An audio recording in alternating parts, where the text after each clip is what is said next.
पितृपक्ष में पिंडदान या तर्पण करने के कुछ नियम। जब तर्पण कर रहे हैं तब पगड़ी बांधकर या जूते चप्पल इत्यादि पहनकर नहीं करना चाहिए। दूसरा, जब पिंडदान या तर्पण कर रहे हैं किसी के लिए, जैसे कोई पंचमी को शांत हुआ है और आप पंचमी के दिन उनके निमित्त तर्पण भोज इत्यादि कर रहे हैं और श्राद्ध कर रहे हैं, तो आप तिलक नहीं लगाएं, क्योंकि अगर आप तिलक लगाकर उनके लिए पिंडदान इत्यादि कर रहे हैं तो आपका जो श्राद्ध का होगा तर्पण पिंड, वो केवल उसी व्यक्ति के लिए होगा।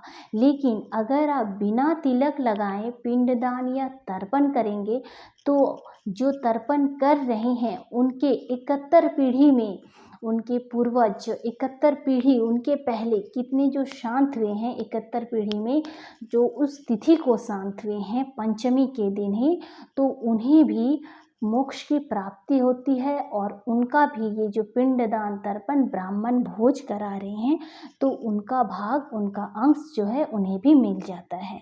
इसीलिए जब पिंडदान या तर्पण करेंगे तो तिलक बिल्कुल भी ना लगाएं। दूसरी बात, जब आप ब्राह्मण को भोजन करा रहे हैं तो जिस स्थान पे आप ब्राह्मण को भोजन कराएंगे वहाँ पे आप गोबर से थोड़ा सा लीप दें, और अगर नहीं लीप सकते हैं, नहीं है आपके घर पे कहीं गोबर, तो आप वहाँ पे शुद्ध गंगा जल छिड़क दें, क्योंकि गंगा जल तो हर किसी में है।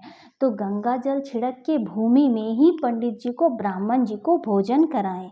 अगर आप चेयर टेबल या कहीं बेड सोफे में बैठा के भोजन करा रहे हैं तो फिर आपके पितरों को, पूर्वजों को उसका भाग नहीं मिलता है। इसीलिए ब्राह्मण भोज तर्पण के बाद जो कराते हैं तो जमीन पे बैठ के ही और कुशा का आसन में बिठाएं तो अति उत्तम है।